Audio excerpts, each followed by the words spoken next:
వెంకట్రావు చారు తండ్రి ఇద్దరు కలిసి ఒక చోట కూర్చొని మందు తాగాలని అనుకుంటారు. ఇకప్పుడు ఆద్య వాళ్ళిద్దరూ అక్కడ లేనప్పుడు కావాలని బాటిల్లో మందుని మొత్తం కూడా కింద పారబోస్తుంది. కాసేపటి తర్వాత చారు తండ్రి అక్కడికి వచ్చి బాటిల్లో మిగిలిన కాస్త మందుని మొత్తం కూడా తాగేస్తూ లైఫ్ ఈజ్ బ్యూటిఫుల్ అన్నారు, కానీ life is more than beautiful అని చెప్పి ఇక అలా మందు తాగుతూ ఉంటే ఇక అప్పుడు వెంకట్రావు అక్కడికి వచ్చి అసలు నువ్వు మనిషివా పశువా, మందు తాగుదాం రమ్మని చెప్పి మొత్తం నువ్వే తాగేస్తావా అని చెప్పి గొడవ పడుతూ ఉంటాడు.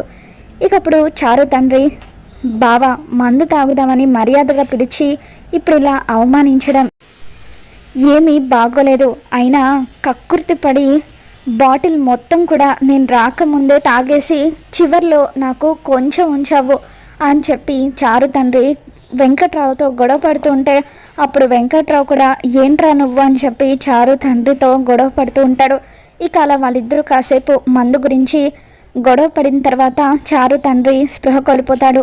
ఇక అప్పుడు చెట్టు చాటున అప్పటి వరకు నిలబడి ఉన్న ఆద్య అక్కడికి వచ్చి అంతా నేను చూసుకుంటాను మీరు వెళ్ళండి అని వెంకట్రావుతో అంటూ ఉంటే ఇక అప్పుడు వెంకట్రావు జాగ్రత్తమ్మ, అతన్ని జాగ్రత్తగా ఇంటి దగ్గర దిగబెట్టు, నేను వెళ్తున్నానని చెప్పి అతను అక్కడి నుండి వెళ్ళిపోతాడు.